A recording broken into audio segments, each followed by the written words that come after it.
जय श्री ओम नमः सिद्धेभ्यः नमो हरिहन्ताणं नमो सिद्धाणं नमो आयर्याणं नमो वज्रायाणं नमो वे सहवसा मोक्षमार्गस्य नेतारं भेत्तारं कर्मभूभृतां ज्ञातारं विश्वतत्त्वानां वन्दे तद्गुणलब्धये। तत्वार्थ सूत्र जिसका अपना तीसरा अध्याय चल रहा है। और क्या पढ़ रहे हैं अपन लोग? अधोलोक। अधोलोक। अधोलोक। तो अधोलोक के बारे में अपन जानकारी ले रहे हैं। क्या क्या पढ़ लिया अधोलोक के बारे में, बताइए। वात वाले के बारे में पढ़ लिया। बात करें सातों नरक की प्रक्रिया, उनके कितनी नरक है गोत्र और नाम, मूल नाम। नाम, गोत्र आदि।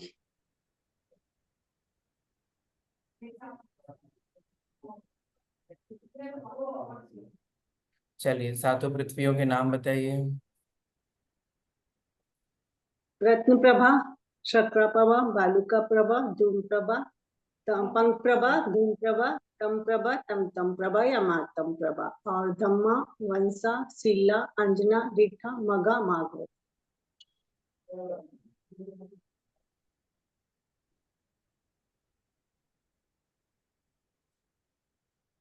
ये सबको नहीं आया और किसी और भी लोग बोलिए। रत्न प्रभा, शर्करा प्रभा, बालुका प्रभा, पंख प्रभा, धूम प्रभा, तम प्रभा, महातम प्रभा। और हम्म मूल नाम है धम्मा, वंसा, सीला, अंजना, रिठा, मगा, मागवती। देख के बोल रहे हैं कि बिना देख के? नहीं, बिना देखे। चलिए, दो लोगों को याद हुआ, बाकी सब लोग? सर मैं सुनाती हूँ। हम्म रत्न प्रभा, शक्रा प्रभा, बालुका प्रभा, पंख प्रभा, धूम प्रभा, तम प्रभा, तम महातम प्रभा। और इनकी जो रूढ़िगत नाम है धम्मा, शीला, अंजना, मग्गा, रीठा, मग्गा, सॉरी, धम्मा, वंशा। यहाँ पर शीला की जगह मेघा है। रीठा, अंजना, मग्गा, माघवई करके हमने पढ़ा हुआ सर। तो रटा हम्म हुआ वही है सर। हम्म मगे की जगह माघवी, ये जो दो वर्ड है वो थोड़ी चेंज है, मगवी और माघवी की जगह। हम्म कोई नहीं, वो परंपरागत भेद होगा, उसमें कोई दिक्कत नहीं है। हम्म। बट आपको ध्यान में होने चाहिए कि कहाँ पे डिफरेंस है। शीला है ठीक है। और मगा और माघवी की जगह मगवी और माघवी है करके। हम्म।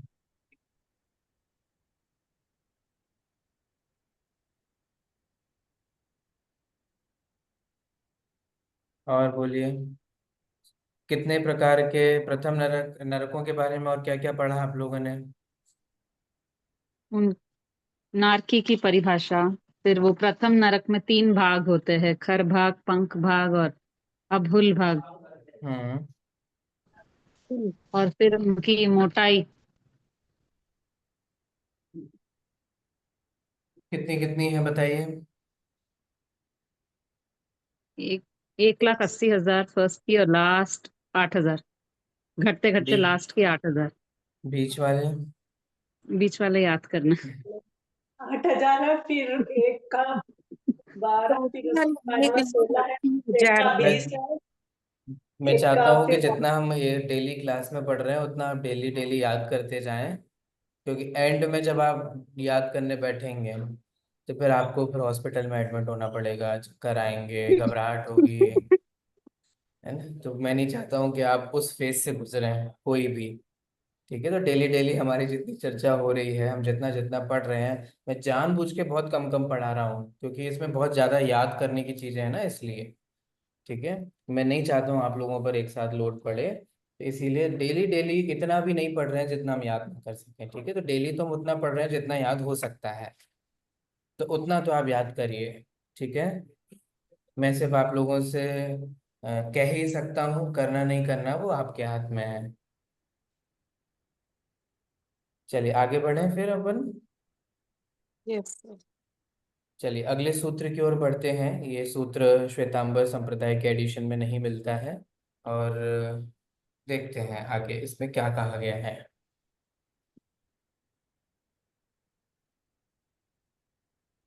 सूत्र स्लाइड दिख रहा है आप लोगों को? Yes sir. हाँ। हाँ चलिए। सर, दिख रहा है। हाँ। तासु त्रिंशत् पंचविंशति पंचदश दश त्रिपंचोनैक नरक शतसहस्राणि पंच चैव यथाक्रमम्। आप समझ पा रहे होंगे कि इसमें कुछ संख्याओं की बात की जा रही है ना? क्या कही जा रही है देखिए। अब यहाँ 7 पृथ्वियां बताई, और उन 7 पृथ्वियों में जो नरक हैं उनकी चर्चा करने वाले हैं। ठीक है, देखिए पढ़ते हैं अपन, समझते हैं इसको।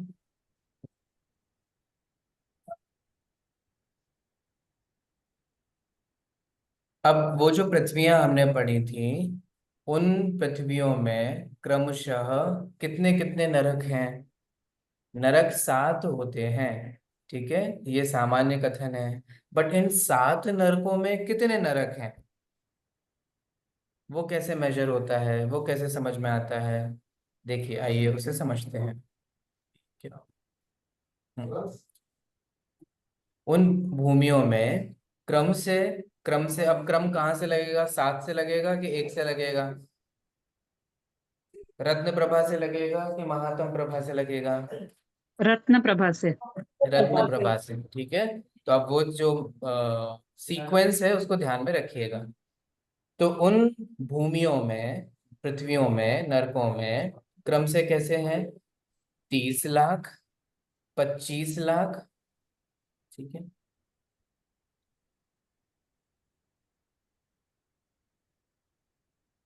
15, देखिए इसमें आपको सूत्र से बताता हूँ। त्रिशत पंचविंशति पंचदश दश त्रिपंच ऐक। ठीक है, तो उन भूमियों में क्रमशः कैसे हैं? 30 लाख, 25 लाख, 15 लाख, 10 लाख, 3 लाख, 5 लाख और 1 लाख। ये क्या है? इस तरीके से क्रम अनुसार उन नरकों में ये क्या है? ये उन नरक के अंदर नरक हैं, जिनको हम क्या बोलेंगे? बिल। ये उन नरकों में बिल की संख्या है। आप लोगों को हमने जो इमेज शेयर की थी वो ध्यान है? जो लास्ट इमेज शेयर की है। Yes sir. उस लास्ट इमेज में आप देखेंगे तो हमने ये एंड में आपको ये दिखाया हुआ है। बिलों की संख्या साइड से देख रहे हैं, राइट हैंड साइड में।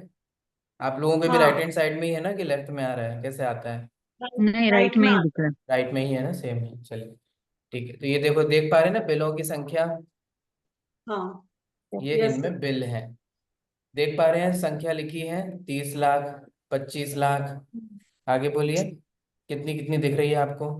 15 लाख, 10 लाख, 10 लाख, 3 लाख 3 लाख, और हम्म। फिर फिर 99995, और फिर 95। 5।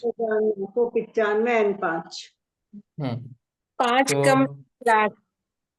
हाँ, 9995 मीन्स 5। हाँ, बहुत अच्छे। 5 कम 1 लाख। ठीक है, 1 लाख में 5 कम है, इतने बिल हैं। और लास्ट में कितने हैं? 5। 5। 5। तो ये गणित समझ में आ रहा है आपको? कौन सा गणित? ऊपर है स्पेस कम हम्म। और बिल सबसे ज्यादा है। फिर हम्म। नीचे स्पेस दूसरे नरक में ज्यादा है, फिर उसमें कम हुए। और ऐसा बढ़ते बढ़ते एक राजू से स्टार्ट करते हुए नीचे 7वें राजू तक पहुंच रहे हैं। और 7वें राजू में कितने बिल हैं? 5। 5 बिल हैं। ये बिल क्या होता है? देखिए बहुत सरल से मैं आपको समझाने के लिए कहूँ तो बिल का मतलब होता है कि जैसे अपन मनुष्य हैं, तो हम लोग मनुष्य लोग में कहाँ रहते हैं? घरों में। घरों में रहते हैं। देव लोग कहाँ पर रहते हैं? वैमानिक देव आदि जो हैं, विमान में। विमान। विमानों में रहते हैं। ऐसे ही नारकी जीव जो हैं, वे नरक में कहाँ रहते हैं? बिल कहाँ में। बिलों होते में। हैं? तो वे बिलों में होते हैं। अब समझ में आ रहा है? तो कितने नरक हैं, कितने नरक हो गए टोटल? अभी 5 बता रहे हैं सूत्र के हिसाब से, वैसे 7 है। कितने हो गए फिर टोटल बिल? बिल 84 कितना हो लाख। गया? 84 lakhs। 84 लाख बिल हो गए। इमेज में देखो ना, इमेज में लिखा है, हाँ 84 हाँ लिखा है ना। हाँ इमेज आपको अच्छे से समझ में आ रही है कि नहीं? क्योंकि जब आपसे पूछा जाएगा तो अच्छे से ड्रॉ करके ये सब बनाना। ठीक है, आपकी ड्राइंग देखनी है मुझे सबकी। ठीक है, चलो। तो अच्छे से आप इसको समझ लीजिएगा, ताकि कॉन्सेप्ट ध्यान, जब आप ड्रॉ करके देखेंगे समझेंगे तो वो चीजें आप लोगों के ध्यान में रहेगी। तो टोटल कितने नरक हो गए फिर?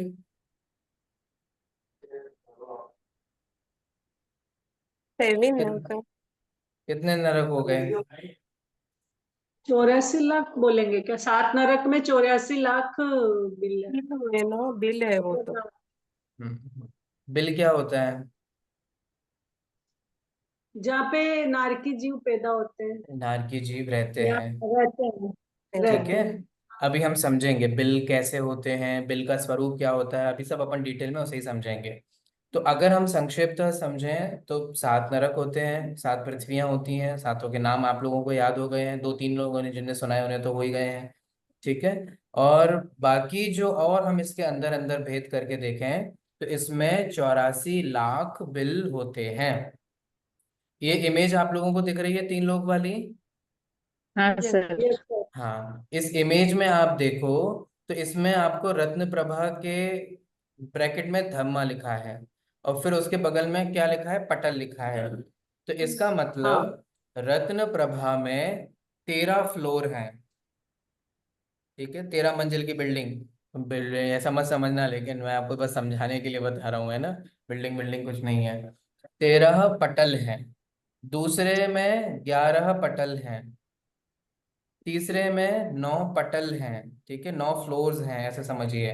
सातवें में, सॉरी, चौथे में 7 पटल हैं। पांचवें में 5 पटल हैं। छठवें में 3 पटल हैं। और सातवें में कोई माने कोई फ्लोर्स नहीं, बस एक ही फ्लोर है, और उसमें 5 बिल हैं।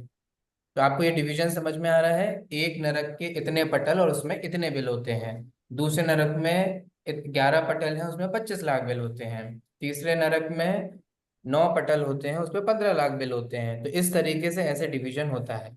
ठीक है, ख्याल में आ रहा है डिटेल में? यस। चलिए, अब अपन थोड़ा सा आगे बढ़ते हैं।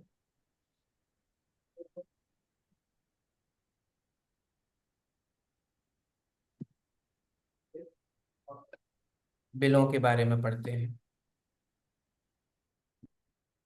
बिल क्या होता है, बिल किसे कहते हैं?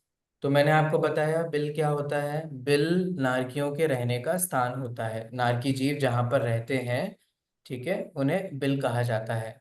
ये बिल कैसे होते हैं आप देख पा रहे हैं, रचना के लिए भी लिखा है कि ये ढोल की फूल के। ढोल की तरह। ठीक है, ढोल में पोल होता है, पोल समझते हैं, खाली जगह, खाली स्पेस। ठीक है, तो जो ढोलक में या किसी ढोल में ब्लैंक स्पेस होता है, उसी तरीके से ये जो बिल हैं ये होते हैं। और ये अलग अलग आकार के होते हैं। ठीक है, ट्राइंगल भी होते हैं, स्क्वायर में भी होते हैं, रेक्टेंगल भी होते हैं। ठीक है, ऐसे अलग अलग शेप में ये होते हैं, और इस तरीके से ये इनकी रचना होती है। तो ये इस तरीके से इनकी रचनाएं होती हैं, ये विविध प्रकार के बिल होते हैं। और इन बिलों में भी जो होते हैं, तो इनमें किस किस प्रकार के बिल होते हैं? तो 3 प्रकार के बिल होते हैं, ये ध्यान रखिएगा। कौन कौन से? सबसे पहला बिल है इंद्रक, दूसरा बिल है श्रेणीबद्ध, और तीसरा बिल है प्रकीर्णक। बहुत इजी है, ये याद रखना। इंद्रक, श्रेणीबद्ध और प्रकीर्णक। सबसे पहला बिल का नाम बताइए क्या है? इंद्रक। इंद्रक। इंद्रक। दूसरे बिल का नाम? श्रेणीबद्ध। श्रेणीबद्ध। श्रेणीबद्ध। तीसरे बिल का नाम? प्रकीर्णक। प्रकीर्णक।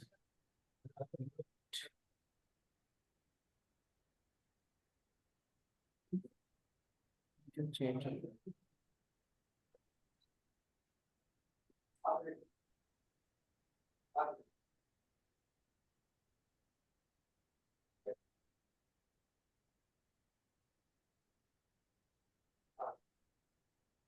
चल, सबसे पहला बिल का नाम क्या है? इंद्रक। इंद्रक का मतलब क्या होता है?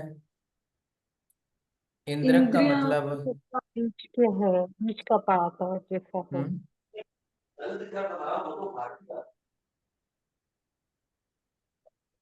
इंद्रक, ठीक है। इंद्र होता है ना सभी में श्रेष्ठ, सभी में महान, ठीक है, राजा। सबसे मुख्य पर्सन होता है इंद्र। ऐसे ही इन बिलों में जो बीच में होते हैं, ठीक है, जिसके इर्द गिर्द बाकी सब लोग होते हैं, इंद्र होता है, इंद्र मुख्य होता है, और इंद्र के इर्द गिर्द ये सारे लोग होते हैं। ये सब अपन पढ़ेंगे आगे जा करके कैसी व्यवस्थाएं होती हैं। इंद्र होते हैं, प्रति इंद्र होते हैं, ये सब व्यवस्थाएं हैं, ऐसे विभिन्न प्रकार के देव होते हैं। मर करके आपको सबको स्वर्गवासी होना है, तो स्वर्ग की व्यवस्था क्या है वो तो समझनी पड़ेगी ना, ठीक है। नरकवासी तो हमें होना नहीं है, ठीक है। नरक को हम बस समझ ले रहे हैं, बासी थोड़ी ना होना है। तो इंद्रक, श्रेणीबद्ध और प्रकीर्णक, ठीक है। तो स्वर्ग की क्या व्यवस्था होती है, कैसा होता है, वो हम बाद में समझेंगे, ठीक है। लेकिन हमें इतना समझ में, मैं इतना तो आप लोगों को भी आइडिया होगा कि सामान्यतः सब देव एक जैसे नहीं होते, ठीक है। देवों में भी कैटेगरीज होती हैं, जैसे विभिन्न प्रकार के देव होते हैं। तो उसमें सभी देवों में जो श्रेष्ठ हैं, बड़े हैं, लीडर हैं, है ना, जिनके इर्द गिर्द सब कुछ होता है, जो राजा जैसा काम करते हैं अपने यहाँ, वे होते हैं इंद्रक। तो ऐसे ही जो इंद्रक होता है वो बीच में होता है, ठीक है। श्रेणीबद्ध, श्रेणी का मतलब होता है लाइन, तो जो लाइन से हो वे क्या कहलाते हैं? वे कहलाते हैं श्रेणीबद्ध। और प्रकीर्णक, प्रकीर्णक का मतलब होता है बिखरा हुआ, इसको पुष्प प्रकीर्णक भी कहते हैं, ठीक है। पुष्प प्रकीर्णक का मतलब क्या है कि जैसे किसी के हाथ में पुष्प हो और वो पुष्प को लेकर के ऐसे डाल दे, तो कोई एक निश्चित स्थान पर गिरेंगे या कोई एक निश्चित पैटर्न में गिरेंगे, वो क्या नहीं, नहीं। कैसे भी गिरेंगे तो ऐसे, है ना, ठीक है, रैंडमली वो गिर जाएंगे। तो ऐसे ही प्रकीर्णक बिल होते हैं। तो इंद्रक जो बीच में होते हैं, श्रेणीबद्ध जो लाइन में होते हैं, और प्रकीर्णक जो बिखरे हुए होते हैं। ये समझ में आया सभी को?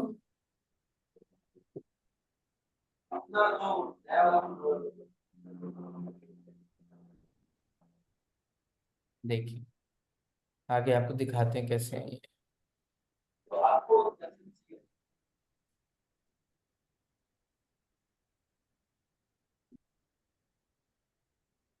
ये दिख रहा है आपको? Yes sir. इमेज दिख रही है नरक के बिल की? Yes sir. बीच हाँ और फिर कतारबद्ध और फिर बिखरे हुए। हाँ, देखिए अब देखते हैं। ये बीच में आपको पर्पल कलर का जो दिख रहा है ना, ये वाला, ये क्या कहलाएगा? हाँ, इंद्रक। इंद्रक, सेंटर ऑफ अट्रैक्शन है। Centre of attraction. सेंट मैंने मैंने सभी के सेंटर में है, बीच में है। फिर आप देखिए येलो कलर के, ठीक है, श्रेणीबद्ध। चार दिशाओं में है और चार विदिशाओं में है, दिख रहे हैं? यस। ये यस। क्या, ये कौन से बिल कहलाते हैं? श्रेणीबद्ध। श्रेणीबद्ध, क्योंकि श्रेणी में है, लाइन से है, ठीक है। और फिर आपको प्रकीर्णक बिल दिख रहे हैं जो रेड कलर से दिखाए गए हैं, जो अलग अलग बहुत सारे शेप्स में हैं, दिख रहे हैं आपको? कुछ यस। राउंड दिखेंगे, कुछ आपको ये स्क्वायर में दिखेंगे, कुछ ट्राइंगल में दिखेंगे, ऐसे दिख रहे हैं। Yes sir. Yes sir. ये कौन से बिल कहलाते हैं? प्रकीर्णक। ये कहलाते हैं प्रकीर्णक बिल। तो इस तरीके से नरकों में ये ऐसे विविध प्रकार के जो बिल हुए हैं वो होते हैं। नीचे सातवें नरक में कितने बिल होते हैं? 5। 5। तो आप 5 बिल देख पा रहे हो जो यहाँ नीचे वाले में दिखाए गए हैं, दिख रहे हैं ये वाला? सब तक नरक लिखा हुआ उसके ऊपर। मैं जो लाइन कर रहा हूँ वो आपको दिख रही है क्या, जो मैं ना ड्रॉ कर रहा हूँ?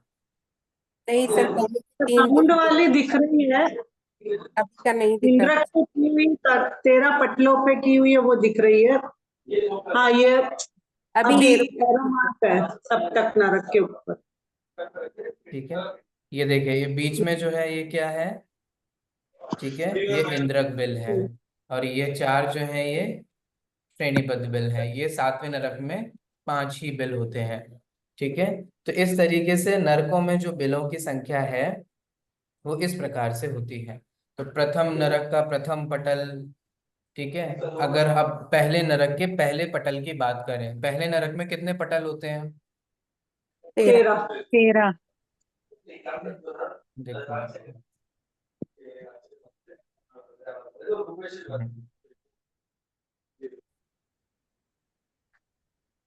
तो उसमें से अगर हम बात करें तो यहाँ ये पहले नरक में कितने बिल होंगे? इंद्रक बिल कितने होंगे, श्रेणीबद्ध कितने होंगे, प्रकीर्णक कितने होंगे? ठीक है, तो इस तरीके से कितने पहले नरक में कितने बिल होंगे ये छोटा सा आपको बताया गया। तो इंद्रक बिल जो है वो 45 लाख योजन के विस्तार वाला, इतना लंबा है। बिल ऐसे छोटा मोटा नहीं जो आपके घरों में चूहे बना लेते हैं, वैसा मत समझना। ठीक है, ये योजनों लंबे विस्तार वाले हैं। 45 लाख योजन का विस्तार वाला ये एक इंद्रक बिल होता है। फिर श्रेणीबद्ध बिल जो होते हैं वो दिशाओं और विदिशाओं में होते हैं, ये असंख्यात योजन वाले होते हैं। ठीक है, प्रकीर्णक बिल जो होते हैं संख्यात असंख्यात योजन विस्तार वाले होते हैं। ठीक है, इस तरीके से ये विविध प्रकार के विस्तार वाले होते हैं। और पहले नरक के 13 पटलों में अगर हम ओवरऑल बिल के बारे में देखें तो देखिए नीचे कैलकुलेशन दिया गया है। अगर 13 पटल हैं तो एक एक पटल में एक एक इंद्रक बिल होगा। ठीक है, तो 13 तो इंद्रक बिल होते हैं। ठीक है, 4420 तो श्रेणीबद्ध हैं। ठीक है, और बाकी के ये प्रकीर्णक बिल हैं। ओवरऑल करेंगे तो 30 लाख बिल जो हैं वो पहले नरक के 13 पटलों में होते हैं। या समझ में आया? अभी अपन ने जो सूत्र में पढ़ा था, पहले नरक में 30 लाख बिल हैं। तो इस तरीके से ऐसा डिवीजन उनका होता है। समझने के लिए आप इस वाली इमेज को रेफर कर सकते हैं। दिख रहा है ये आपको? Yes sir. हाँ, ये पूरा अधोलोक नहीं है, ओनली प्रथम नरक है, उसके ये 13 सिर्फ। पटल। ठीक है, ऐसा मत समझना मैंने आपको अधोलोक दिखाया है, ये अधोलोक नहीं है। ये क्या दिखा रहे हैं हम?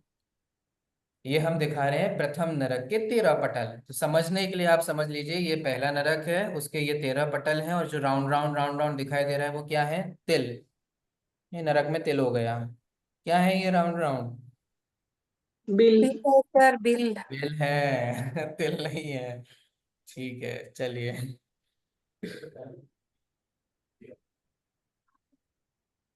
चलें, समझ में आया आप लोगों को? आगे बढ़े थोड़ा सा।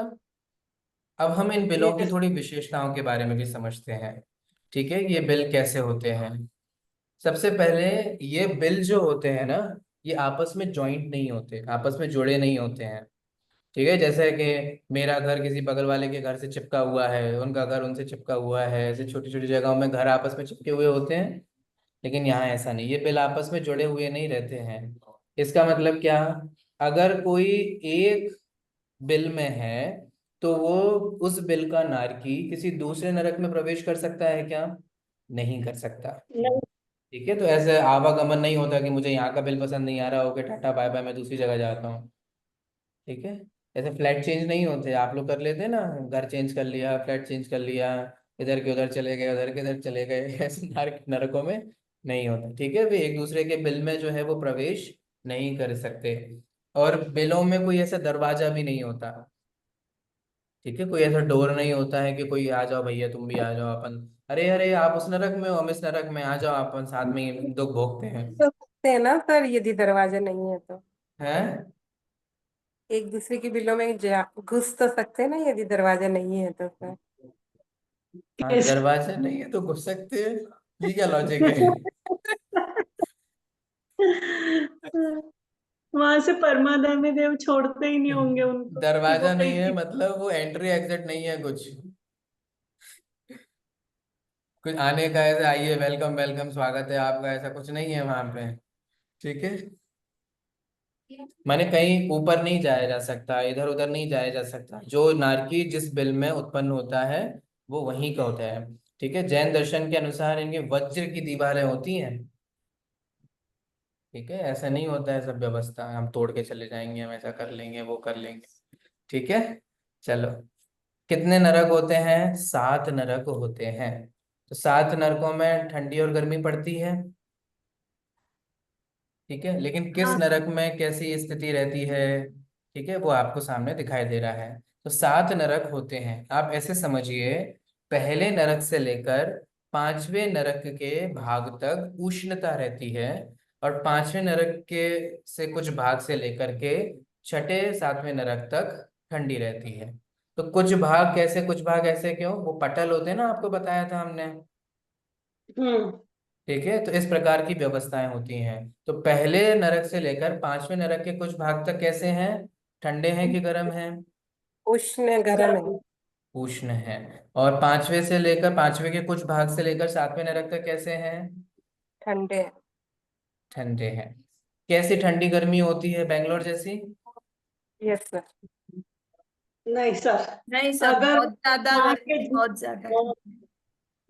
ऐसे हम्म। शास्त्रों में कहा जाता है कि अगर वहाँ के जीव, मतलब वहाँ के जीव को अगर, मतलब ये हिमालय पर्वत पर भी ले जाके रख दे तो वो उसमें भी थोड़ी सी गर्माश महसूस करेगा। और जो अपन हम्म। रोटी बनाते हैं उस तवे पर अगर किसी जीव को लाकर रख दे जल जलते, तो वहां पे भी वो ठंडक महसूस करेगा। इससे भी ज्यादा मतलब गर्मी ठंडी वहां होती है। हम्म। एक पंक्ति आती है, आप लोग पढ़िएगा। छह ढाला एक ग्रंथ है, उस छह ढाला ग्रंथ में एक पंक्ति आती है। आपको जो इमेज दिख रही है उस पर देखो, कुछ लाइनें लिखी हैं, पढ़ो क्या लिखा है। सर हमको वो पटल दिख रहा है अभी भी, दिल और हाँ पटल का। पता भी है सर। आपको पटल क्यों दिख रहा है, मैं नरक दिखा रहा हूँ, आप नरक हाँ नहीं देख रहे अभी हैं। अभी दिख रहा है तो नरक। कोई दिखाई नहीं मानो तो कहाँ दिखेगा सर सर। आप जो दिखा रहे हैं वही देख रहे हैं हम अभी तो। नहीं नहीं, जो केवली ने देखा है हम वो देख रहे हैं, है ना। जी देखिए, नहीं, नहीं क्या आपने। अब दिख रहा है। Yes sir. Yes sir. कैसे अच्छे दिख रहे हैं, कोई क्या दिख रहा है आप लोगों को, बताइए। अच्छी खासी गर्मी हो। तो उष्णता का डिस्क्राइब दुख, कीजिए इमेज। एक शीत, नरक में शीत एकदम। का मतलब वो दिख रहा है, एक उष्णता का दिख रहा है। और इधर उष्णता कितनी नरक तक है और ठंड कितनी नरक तक है ये बताया। मेरु तो समान लोह नहीं, क्या है लोह, हम्म। वो तो है सर। कुछ है पढ़िए, फिर, नहीं पढ़ रहा, गली फिर नीचे जाए गली जाए, ऐसी शीत ऐसी शीत उष्णता था। उष्णता था है। ये छह लोग डाला गए। की पंक्ति है, मेरु समान लोह गली जाए, ऐसी शीत उष्णता था। नरक में कितनी शीत और कितनी उष्णता है, इस बात को कवि ने ये बताया है, मेरु समान। ठीक है, मेरु कितना बड़ा है, 1,40,000 बड़ा, इतना लंबा। मेरु जैसा मानो कोई चीज नरक में फेंकी जाए। ये सिर्फ इमेजिनरी है, कुछ नहीं, कोई नहीं फेंकने वाला, लेकिन हम फील कर सकें, हम समझ सकें कितनी है, वो चीज को बताने के लिए कि 1,40,000 प्रमाण इतना लंबा चौड़ा मेरु अगर उष्णता वाले में और शीतता वाले में रखा जाए, तो गर्मी और सर्दी से गल जाए, इतनी शीत और उष्णता उसमें होती है। ठीक है, तो ऐसी शीतलता, शीत बहुत अधिक शीतलता के कारण भी चीजें गल जाती हैं, और उष्णता के कारण भी चीजें गलती हैं। जब बहुत सर्दी पड़ती है तो अपन, आप लोगों ने को नहीं पता होगा, जो नॉर्थ में लोग रहते हैं वो कहते हैं बहुत गलने वाली सर्दी पड़ रही है, बहुत गलने वाली सर्दी पड़ रही है, ऐसा कभी सुना है आप लोगों ने? बेंगलोर वालों को तो नहीं एहसास होगा, बट राजस्थान में बोलते आप। हैं कि पिघल जाए हम लोग, इतनी गर्मी पड़ रही है। मतलब वही बात होगी, गलना पिघलना। हम्म। तो बहुत ज्यादा शीत और उष्णता जो है वो नरकों में होती है। तो इस तरीके से पहले नरक से लेकर 5वें नरक तक के कुछ भाग तक उष्णता वाले नरक हैं, 5वें से लेकर 7वें नरक तक ठंडे वाले गर्म हैं, ठंडे वाले नरक हैं। अब मैं आप लोगों से एक क्वेश्चन पूछूं, आप लोगों को ठंडी अच्छी लगती है कि गर्मी अच्छी लगती है? दोनों। सर हमारे त्रिपुर में तो ना ठंड पड़ती है ना गर्म, हमेशा एक जैसा रहता है, इसलिए वही अच्छी लगती है। वही अच्छी लगती है। किन्हीं को गर्मी बर्दाश्त नहीं होती, उन्हें एसी में ही रहना अच्छा लगता है, किन्हीं को ठंडी बर्दाश्त नहीं होती, उनको बंद गर्म एसी में रहना या ऐसे वार्म सीजन पसंद। जगहों पे रहना, है ना।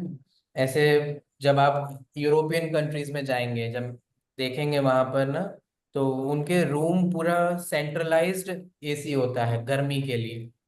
जब मैं लंदन गया था तब मैंने वहां देखा था बिल्कुल सेंट्रलाइज्ड, जैसे अपने यहाँ वो एक सेंट्रलाइज्ड डक्ट सिस्टम होता है ना ठंडी करने के लिए, तो वहाँ ठंडी की जरूरत तो पड़ती नहीं है। भयंकर ठंड पड़ती है वहाँ।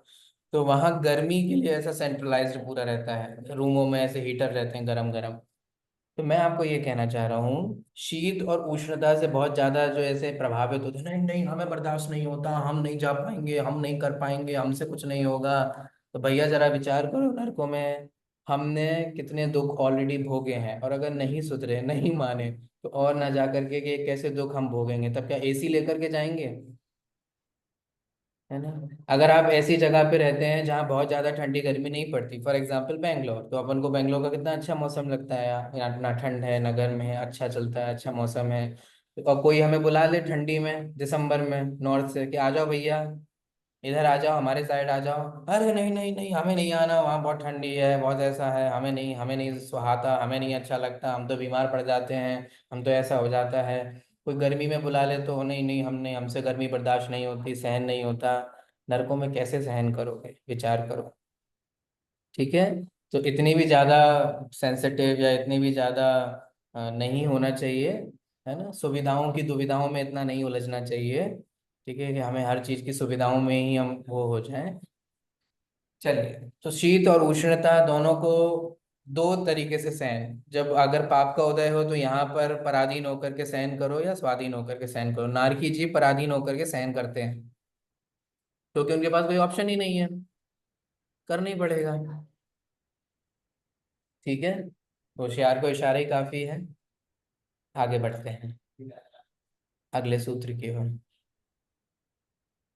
अब उसी नरक में जो नारकी जीव होते हैं उन्हीं का और विशेष वर्णन जो है वो यहाँ पर कर रहे हैं। सूत्र दिख रहा है आप लोगों को? यस। देखिए, नार का नित्य अशुभ तर लेश्या परिणाम देह वेदना विक्रिया। ठीक है, कैसे है नारकी जीव? नार का मतलब क्या? नरक में रहने वाले नारकी जीव।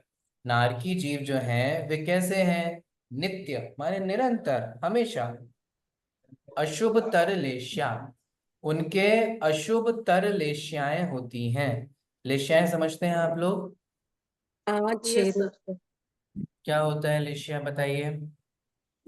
ये तो पता नहीं सर, हमारे जो नहीं पता भाव है है। वो बदलते रहते हैं, अधिवसाय का बदलना, मतलब जो कसाई और योग के निमित्त से हमारे भाव बदलते हैं उसको लेशा कहते हैं। लेशा, नीलेशा, कपोत लेशा, तेजो लेशा, पद्म लेशा, शुक्ल लेशा। सर नाम पता है पर लेशा का मतलब प्रॉपर पता नहीं है। मन के शुभ अशुभ परिणाम। हम्म।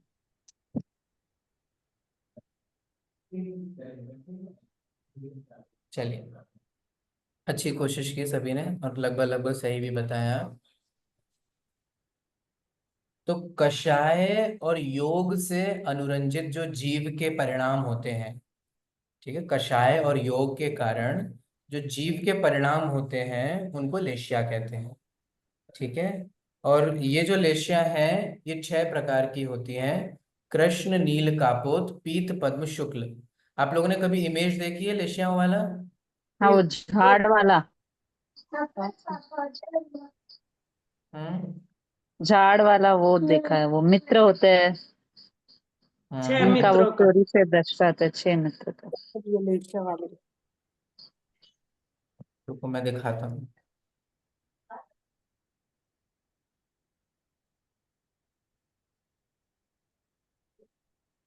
हम्म।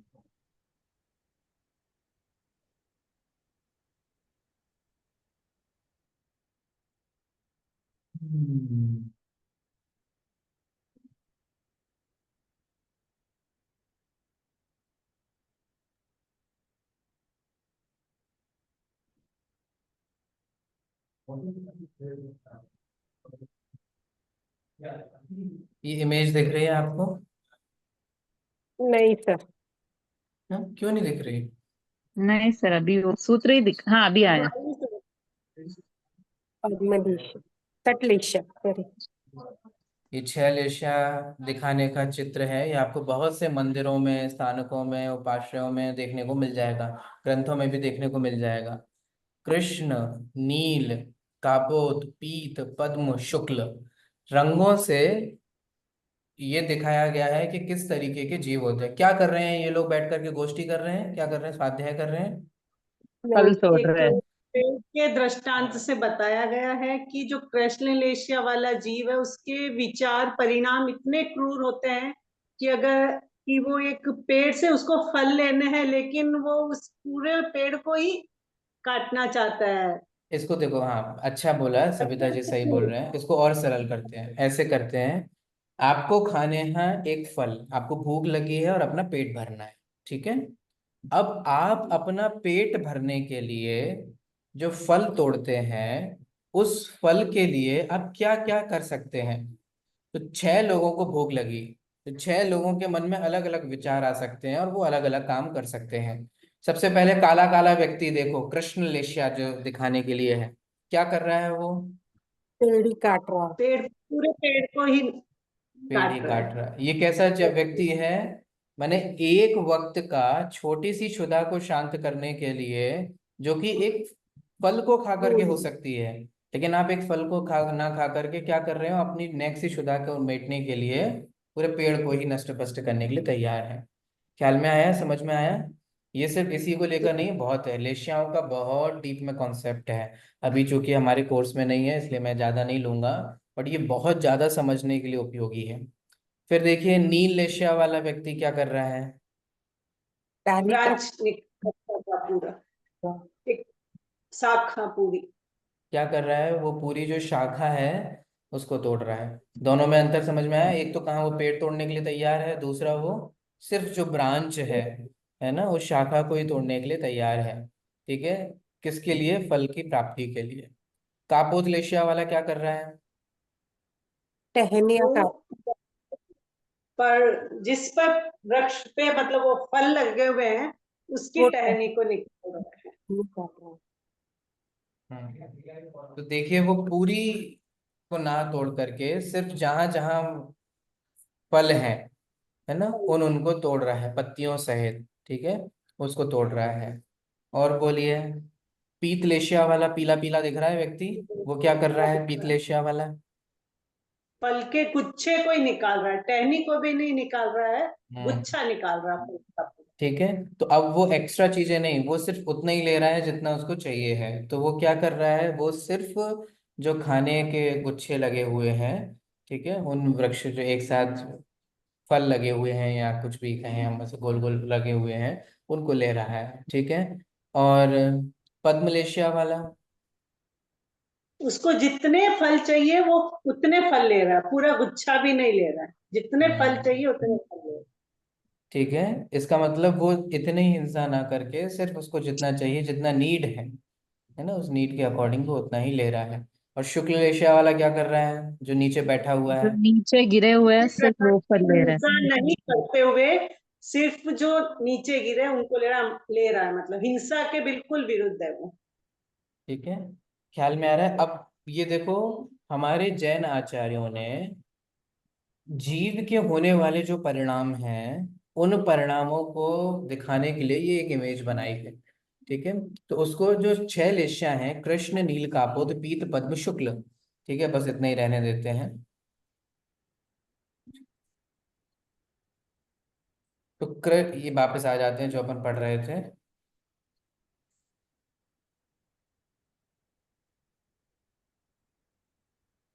हम्म।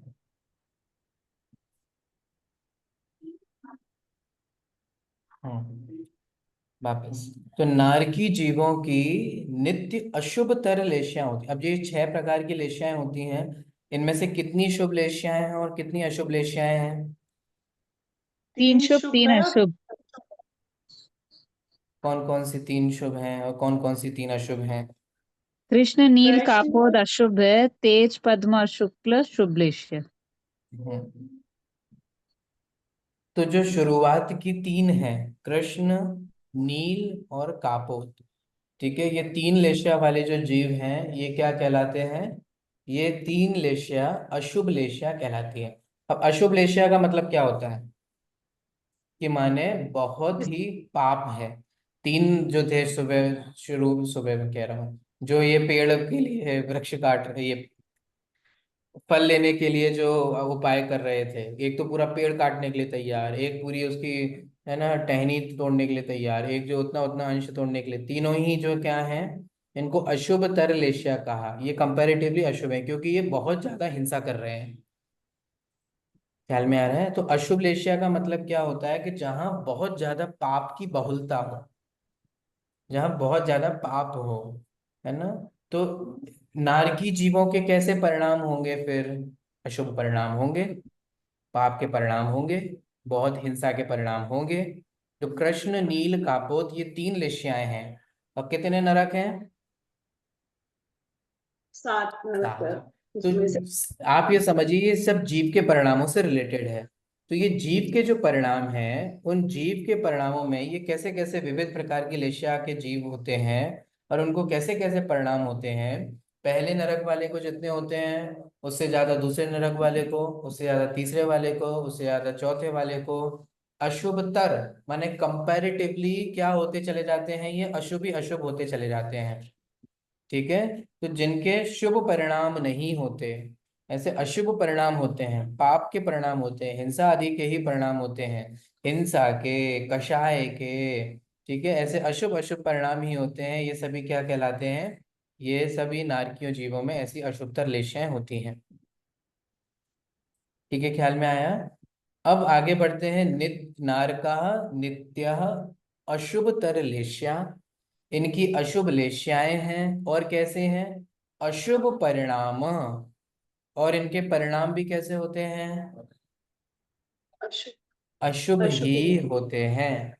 और देह, देह भी कैसी होती है? अशुभ काल है ना, अशुभ ही है। वेदना भी, विक्रिया भी, है ना, इन वेदना से, विक्रिया से ये क्या होते हैं? सहित होते हैं, युक्त होते हैं।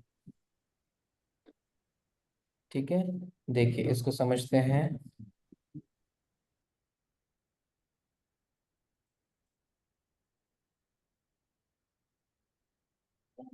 ये देखिए, अशुभतर लेश्याओं के सातों नरक में कैसे कैसे क्या क्या होता है, दिख रहा है आप लोगों को? चार्ट दिख रहा है? यस हम्म, हम्म। अब ये देखिए, नरकों में किस किस प्रकार से लेश्याएं होती हैं। तो पहले नरक में जघन्य कापोत, कापोत के भी तीन भेद कर दिए, उत्कृष्ट, मध्यम, जघन्य। ठीक है, ऐसे हर लेश्या, तीन लेश्याओं के तीन तीन भेद कर दिए। तो पहले नरक में कैसे परिणाम है? जघन्य कापोत। दूसरे नरक में मध्यम कापोत। तीसरे नरक में उत्कृष्ट कापोत अथवा जघन्य नील। फिर चौथे में मध्यम नील। पांचवे में उत्कृष्ट नील। ठीक है, ऐसे ही फिर जघन्य कृष्ण, मध्यम कृष्ण, उत्कृष्ट कृष्ण। तो इस तरीके से ये छह लेश्याएं जो हैं, उस उन छह लेश्याओं में से तीन जो अशुभ लेश्याएं हैं, उन अशुभ लेश्याओं के परिणाम जो हैं वो ऐसे ऐसे जीव के होते हैं। ख्याल में आया सभी को? यस तो सर ये है अशुभ लेश्याएं जो नारकी जीवों को होती हैं। ठीक है। और क्या होता है नारकी जीवों को? अशुभ परिणाम। अब परिणाम का मतलब यहाँ क्या है? यहाँ परिणाम का मतलब परिणाम नहीं है, भाव नहीं है। समझ रहे हैं? यहाँ परिणाम का मतलब क्या है? स्पर्श, रस, गंध, रूप, शब्द आदि। ठीक है, यहाँ परिणाम से मतलब ये है। तो नरकों में हमें इसी प्रकार से देखने को मिलता है। कैसे न कैसे कैसे देखने को मिलेगा कि नीचे नीचों के नरकों में हमें अशुभ स्पर्श, अशुभ रस, अशुभ गंध, अशुभ वर्ण, अशुभ शब्द आदि ही देखने को मिलेंगे। अशुभ से अशुभ, अशुभ से अशुभ, अशुभ से अशुभ। पहले में जितने अशुभ हैं दूसरे में उससे ज्यादा अशुभ है, तीसरे में उससे ज्यादा अशुभ है, चौथे में उससे ज्यादा अशुभ है। समझ में आ रहा है आप लोगों को? इस तरीके से उनके ये अशुभ से अशुभ ही जो है वो हमें देखने को मिलेगा। अब ये इसका मतलब क्या है? देखिए इसका मतलब समझते हैं। अशुभ स्पर्श रस का क्या मतलब है? स्पर्श का मतलब क्या होता है बताइए? आप दूसरा अध्याय पढ़ चुके हैं। स्पर्श क्या है? इसी चीज को, मतलब वो कठोर है, मुलायम है, कैसा है टच उसका? स्पर्श करने फीलिंग कैसी होती है? फीलिंग फीलिंग एक तो मक्खन जैसा सॉफ्ट होता है, रुई जैसा, या फिर पत्थर जैसा? जैसा फील करते सर, स्पर्श का मतलब था। हम्म। लघु गुरु। स्पर्शन इंद्रिय का जो विषय होता है उसे बोलते हैं स्पर्श। और उस स्पर्श के 8 भेद होते हैं। ठीक है, ख्याल में आ रहा है? अब नारकी जीव के अशुभ स्पर्श होता है, मतलब क्या? वो तो मतलब यहाँ तो वो है हो गई जिस भाव। जिस छेडाला की पंक्ति की मैं बात कर रहा था ना, उसमें एक लाइन आती है, तहाँ भूमि पर सत दुख इसो, बिच्छू सहस डसे तन तिसो। ये पंक्ति है। एक मिनट रुक लाइए, मैं आपके सामने खोल के रखता हूँ, इससे मजा नहीं आता।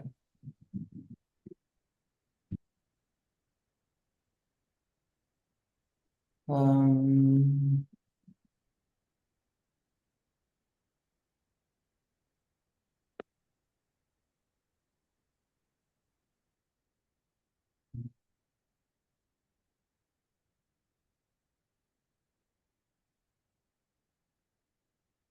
हम्म।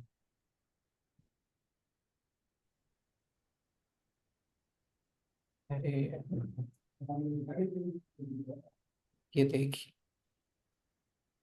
दिख रहा है आपको? Yes sir. हम्म। ये जो पंक्ति है मैं इसकी बात कर रहा था, तहाँ भूमि परसत दुख इसो, बिच्छू सहस डसत तन तिसो, तहाँ राज शोणित वाहिनी, क्रम कुलि कलित देह दाहिनी। क्या मतलब है इसका? नीचे देख पा रहे हो जो इमेज में दिखाया गया, ये इमेज दिखाने के लिए मैंने विशेष आपको कहा, थोड़ा समझ में आया है। तहाँ भूमि परसत दुख इसो, नारकी जीव नरक में उत्पन्न होते हैं। कैसे उत्पन्न होते हैं? कि वे ऊपर बिलों से गिरते हैं। तो जब वे गिरते हैं और वहां की भूमि को प्रथम स्पर्श करते हैं, तो उसको स्पर्श करने पर कैसा लगता है?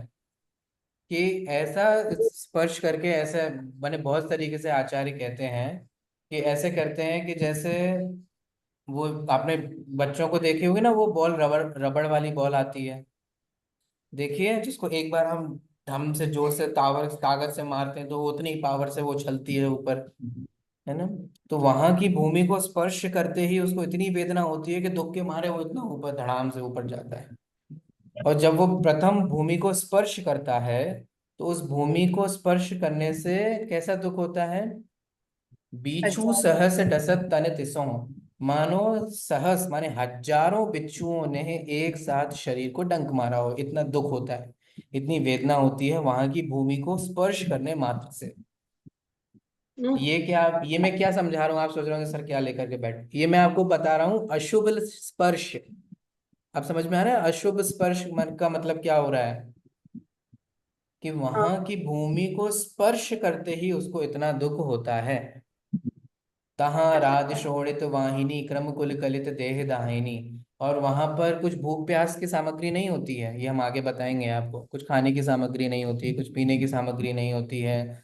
तो वहां पर ऐसी विविध प्रकार की क्रमि कुल कलित, छोटे छोटे जीवों से भरी हुई ऐसे नाना प्रकार की, ऐसे बैतरणी नदी बहती है, खून की, पीप की, मवाद की, इन सब चीजों की, है ना? जिसको प्यास की इच्छा से, पानी पीने की इच्छा से जीव जाता है, और जीव जाता है, पानी पीता है, और उसको अनंत प्रकार की वेदनाएं होती हैं, अनंत जीवों को बहुत पीड़ा होती है। ठीक है, और जो कि गंदी चीजों से भरी हुई है। ऐसे ही सर तो सर एक हम्म। मिनट। सर आपने पहले बताया कि उनकी भावना जो लेशा रहती है वो अशुभ लेशा रहती है। तो ये जो बिच्छू वाला है तो ये उनका शरीर है कि नरक की धरती अशुभ है? हाँ, मतलब नहीं, 100,000 बिच्छू डसने वाला उनका शरीर वैसा रहता है या नरक की भूमि, मतलब वो भूमि को टच करते हैं तो इतनी वेदना उनको होती है? हाँ, सेकंड वाला, वहां की भूमि को स्पर्श करते हैं तो इतनी वेदना होती है। ये सिर्फ आपको समझाने के लिए बताया गया था कि आप समझ सकें। आपको बिच्छू हम्म, पता है ना क्या होता है, हमें ये पता है जी। ना कि एक बिच्छू के डसने से कितना दुख होता है, कितनी पीड़ा होती है। तो वहां की भूमि हम्म। को स्पर्श करना ऐसा है जैसे मानो हजारों बिच्छुओं को डंक करने जैसा। जी। तो ये हमें समझाने के लिए बताया है कि इतनी अशुभ जो है वो भूमि होती है। ठीक है। हम्म। ऐसे जी। देखिए जो एक पंक्ति में भी आपको बोली थी, ये देख रहे हैं, सेवर तरु जुत दल असी पत्र असी जो देह विदारे तत्र मेरु समान लोह गली जाए ऐसी शीत उष्णता था। दिख रहा है आपको ये वाली लाइन? Yes, हाँ sir. हाँ। ये देखो ये वृक्ष दिख रहा है ये वाला। हम्म।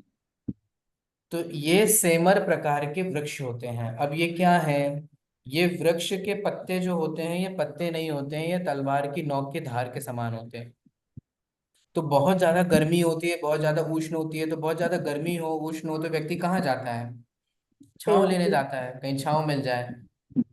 तो नारकी जीव जब छांव पाने की इच्छा से ये किसी के यहाँ जाता है, माने वृक्ष के नीचे जाता है, वहां बैठता है, तो वहां पत्ता गिरता है और जहां गिरता है उसके शरीर को छेद देता है, भेद देता है, अलग कर देता है। आप देख रहे हैं इसका पैर अलग अलग है, ये अलग है, इस तरीके से। ये कौन कर रहा है, ये नारकी ही जीव कर रहे हैं। एक नारकी दूसरे नारकी वैक्रियक शरीर होता है, याद है, Yes, बताया था yes, आपको, 5 प्रकार के yes, शरीर में से, है ना। yes, sir. गप्पे तो नहीं लग रही हैं? नहीं सर. Nice. तो 5 प्रकार के जो शरीर होते हैं, औदारिक, वैक्रियक, आहारक, तेजस और कार्मण। नारकी जीवों के कौन से शरीर होते हैं, वैक्रियक, तेजस और कार्मण, 3 शरीर होते हैं। आप लोगों के कितने हैं, औदारिक, वैक्रियक, सॉरी, औदारिक, तेजस और कार्मण। ठीक है। तो जब नारकी जीव होते हैं उनके जो वैक्रियक शरीर होता है, वो अपने विक्रिया द्वारा इसी प्रकार की नाना चीजें को बना करके एक दूसरे को दुख देते हैं। ठीक है। वो सोचते हैं कि मैं इसको कैसे दुखी करूं, मैं इसको कैसे परेशान करूं, कैसे इसको और दुखी करूं।